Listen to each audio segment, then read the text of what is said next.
Hey everybody, welcome to Find Your Lady Tribe. Tress, I was just thinking about the time. It was about, a year ago. And we were meeting up about the whole year retreat for some reason. We had some things to go over. And I came in and I was like, oh, my neck is just killing me. I have no idea. I think I lifted too hard, which made no sense really because it was the same workout I've been doing for years, right? Yep. Oh, I must have done something wrong. I tweaked my neck. And you surprisingly said that it wasn't about my workout at all, right? So guess what? You're going to find out what it was all about and how things might be affecting your body. Welcome to Find Your Lady Tribe. I am your host, Brenda Ridgely, author, speaker, and midlife women's coach. This season is dedicated to your midlife mindset. So be sure to subscribe now to be notified of a new episode each week. I am honored to be joined this season by co-host Tressen Bryant of Love and Life Coaching. She is a mindset, trauma, and relationship expert. Join our inner circle to be the first to know about retreats, workshops, events, and receive tribe-building tips. Go to tinyurl.com/Find Your Lady Tribe to join. Are you ready? Let's go. We're back. Hello. All right. So neck pain. I mean, really, seriously, it wasn't my workout or the way I slept. You probably. I mean, we don't know for sure. Well, we don't know for sure, but we can have a better idea. Well, so let's reenact this a little bit. My neck hurts. What did you do? Well, the first thing that I do for myself and for people who tell me they're having some sort of an ailment, for one, I always say, do you want my idea? Do you want an idea? Because of course I have to ask permission, right? I don't just want to charge right in there, start telling you what to do with your neck, right? Because it's your neck. So, and, literally we do hurt ourselves. We run into things or we have injuries and we have physical ailments, but I am a huge believer that these things begin with our thought. And I know. That's what I first thought. I'm like, whatever. Yeah, whatever, Tressen. Crazy. But, we can get into this in just a minute. But when we start having a physical ailment, right down to things like nail biting, an upset stomach, maybe you have a headache, maybe your digestion is off or your eating doesn't feel right. So I'm a firm believer that our thoughts become things and they manifest in our life in a way that produces our results. And those results can also be physically related. So when you have, a neck that's hurting, of course it could be from your pillow. And that could be something that comes along with it. But I love combining spirituality along with science as well. So we can take an Advil, but really what does the Advil do? So it kind of does the surface thing, dulls your pain. Yeah. But really, maybe if I looked back and asked you some questions about the day that you had, maybe you had a really tough conversation with someone that stressed you out. Maybe you were trying to put together something that stressed you out. Maybe you made a mistake and you were feeling the pressure of having to fix that or go back or whatever that is. Maybe work was really hard on you that day. I don't know what it was, but my chances are there was something in your experience that you saw or experienced and placed a belief on and felt some way about emotionally, and that manifested in your neck. Okay? And when we think back to that time frame, I was like, Did you have something going on in your life? There was something going on with a relationship that was kind of causing me internal anxiety and stress, and probably just wasn't sure what to do with that. What did the book say? Okay, so we're going to talk about a book. Okay, I want to tell you about this book. Okay, it's by Louise Hay, and it's called You Can Heal Your Life. Louise Hay has passed away, and if you don't know about her, look her up. She's fantastic, but she connects basically just about every physical ailment you could think of to your emotional state and your thoughts, all right, and how they manifest in your body. Okay, so when we look up neck problems, refusing to see other sides of a question, okay, and stubbornness and inflexibility. So if you're really stiff in the neck, you're having a difficult time maybe seeing someone else's point of view. Yep. And that's absolutely oh my what was gosh, happening. are It we was like, human? ding, ding, ding. It was activating something in you, right? Right. And then we stiffen up and we tighten up. Okay, so the cool thing about this is we could just leave you with this and go, okay, cool. Now that you know that your emotional state and your inflexible affects your physical being, what on earth do you do with that? Okay. The cool thing about this book, Brenda, is that when we were speaking, I was also able to give you an affirmation, something that you could start thinking, because for everything that you're thinking that's negative, the law of the universe states that there's a polar opposite positive thing to that you can now turn your attention towards and start thinking about instead of those things that are giving you the stiff neck. Right. So she says in her affirmation that she offers you, she says, "It is with flexibility and ease that I see all sides of this issue. There are endless ways of doing things and seeing things, and right now I'm safe." Right. Yes. Does that mean that you had to give up your belief system? No, but it just opened it up a little bit to turn a little more, maybe. Right. Or be open to the idea of it. Yes. Right. And it's crazy when you think, okay, your thoughts create physical. You know, when you, from first thought, it's like, I didn't do that. I would never want to hurt my neck. Why would I think that into happening? Yep. You know, I didn't create that. Right. But you're storing things in your body. Okay. Right. So we know that that's the thing about trauma, and trauma can literally be, Brenda, it can be when you get embarrassed. Like if someone made fun of you, I'm sure that each one of us can think back on a time where we felt embarrassed, and maybe we literally tripped and seriously landed on the pavement. It was just like hard. Things like that in our life those are experiences which create trauma feelings in our bodies. And when we associate that to a memory and the feeling we had, it was rough, it was hard, it hurt our feelings or whatever. And then if we don't process it or don't have a way to process that, like speaking to ourselves in this way and really getting a new feeling, then we carry that and hold it somewhere in your body. So have you ever had anybody say, "Oh, I carry all my stress up here in my neck and shoulders"? Yes, I have too. I've said that. Yes, like here between my shoulder blades. Yeah. Oh, right there. Right in between your shoulder blades. Or you have a lower back problem. Okay, so lower back problems are associated with money beliefs, right? They could be a lack issue. And so, if you've never experienced any of this, check it out. I mean, it's really, really interesting and very, very cool. I want to share something. Let's just pull something out randomly. You've had an experience where you've referenced this for yourself? Anything I absolutely have. Okay, so let's see if we could just pull that up really quickly. And I know I'm looking through this book. I'll make it quickly.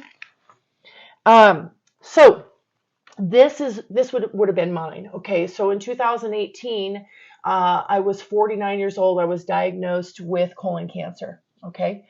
And I can tell you that previously to having that diagnosis, I was in some of the deepest hurt of my entire lifetime.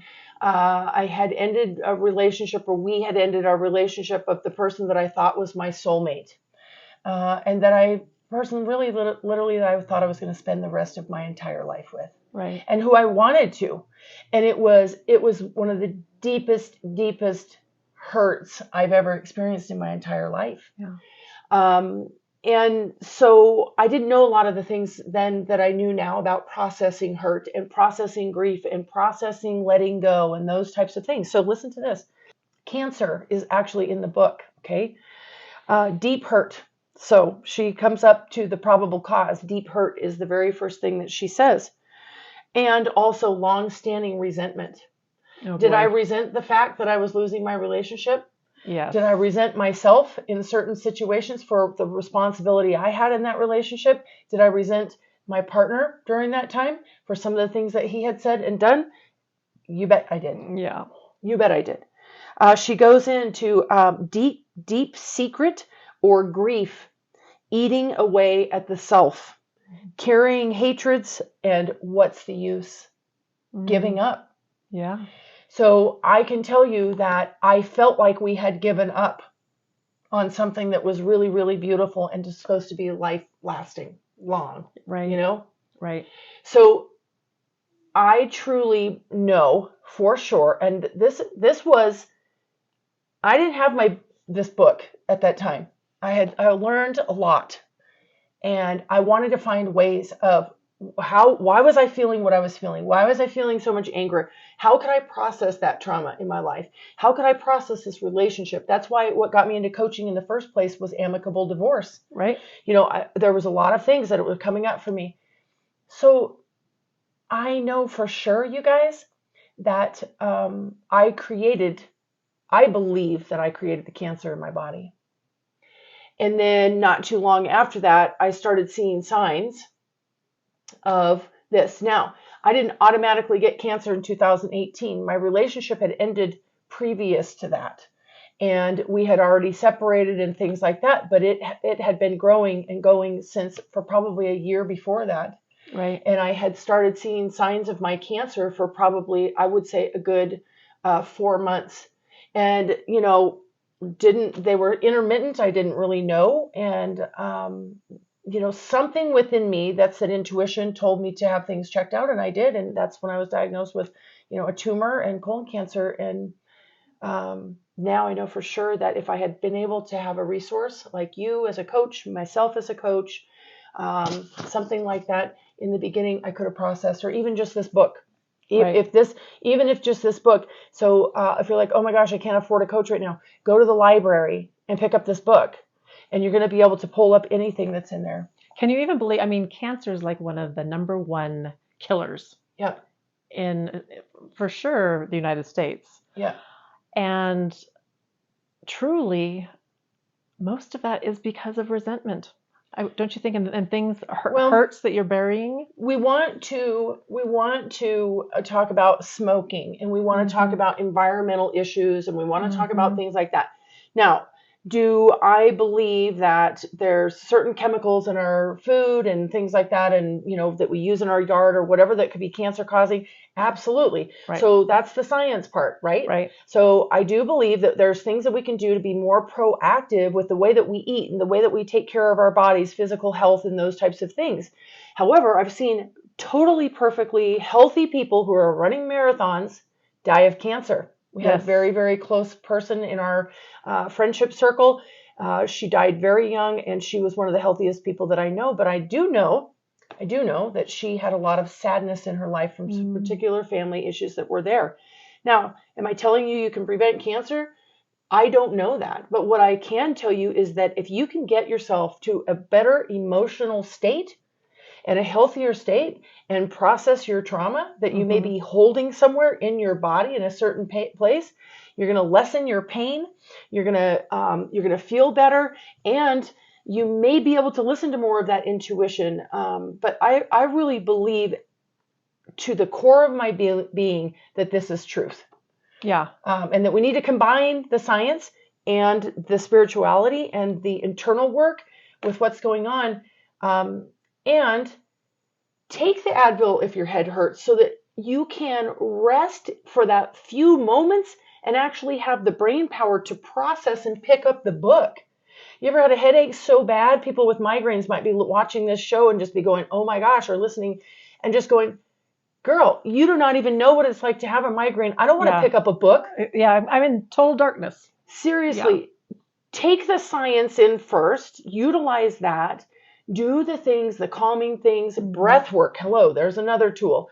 Use your breath work or your somatic tools, the things that you can use to relax, and then get yourself in a better state, and then utilize this as a partner in your healing.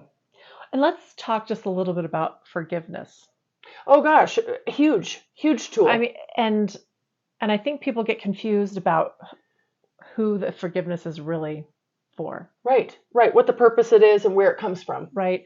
Because when you feel like you've been wronged, and you hold this resentment, and it comes up every time you think of that person. And your guts are killing years later, you think of that person and it comes up and you get that Yep. feeling.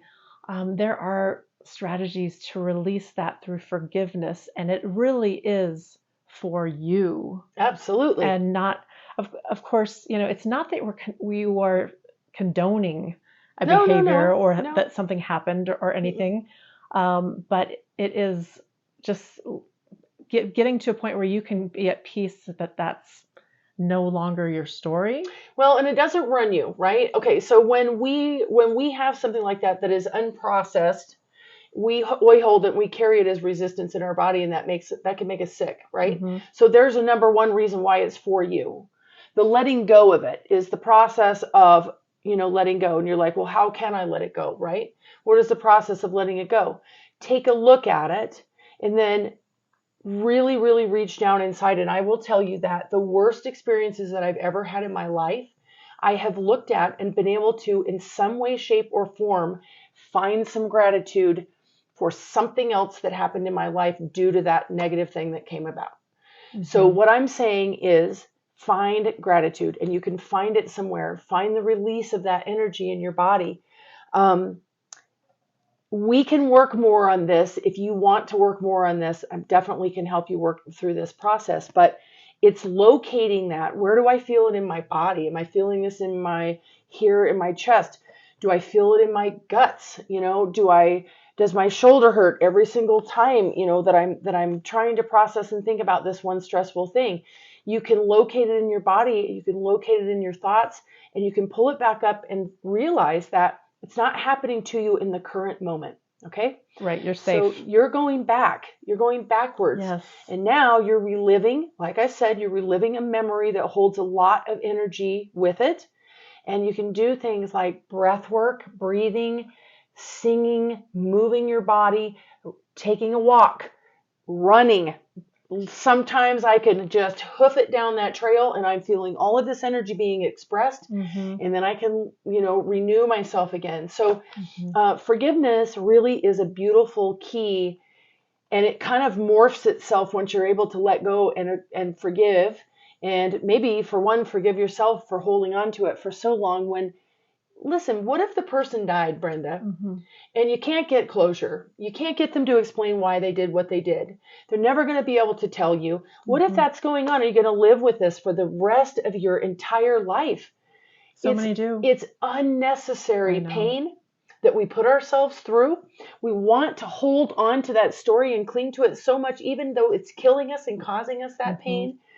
There is such freedom in letting go of that story and creating a new one for yourself. And having the self-talk that supports, you know what? I don't need closure from anyone else but myself. I don't need someone else to give that to me. I can give it to myself right now by processing it in a new way. Right. And we as coaches can help you do that. Affirming and knowing that that's not your truth any longer, right? That's a very powerful practice. Yeah. So forgiveness is absolutely beautiful. And then literally moving into gratitude, that just takes you up the emotional ladder even more when you can become truly, truly grateful for the negative experiences in your life that you've had, or the challenges, or whatever you decide you want to call them in the long run. Right. And then you kind of start working on manifesting, which is going to be one of our next shows. Absolutely. Manifesting and right. the how's whys of it. So, not manifesting so much pain, manifesting freedom, manifesting joy. Yeah. Absolutely. Yeah. Well, any closing thoughts about that book? Oh, I thought you were going to grab my hand, girl. I'll grab it. This is a really good starting point. I love starting points. I love places to begin. You can pretty much go in here and look up anything. The other thing that I absolutely love about this is that not only does she have an affirmation, because sometimes people are like, ooh, affirmations, which is another thing we're going to be talking about pretty soon. Affirmations, what are we doing saying these words if we don't believe them ourselves? Right. She is going to talk to you about the affirmation in this book and what to do when you can't get yourself to believe what you're saying. Because then you're actually doing the opposite. You're creating more suffering by trying to force and push something that you don't necessarily believe. Right. So in this book, she's going to teach you more about how to create an affirmation, what kind of affirmation you can that works well for you. So Yeah. Awesome. Well, it is a fabulous book. I actually listened to it on audio, and but I think it's a great thing to have as a reference for whenever you have that little ache or pain. Put this in your toolkit. You can look it up. Literally, it's a list of, in alphabetical order, of ailments. Yeah, right. And has what might be causing it and an affirmation to relieve it. Yeah. So with that, now let's hold hands. I love it. When three or more gather, we are tribe.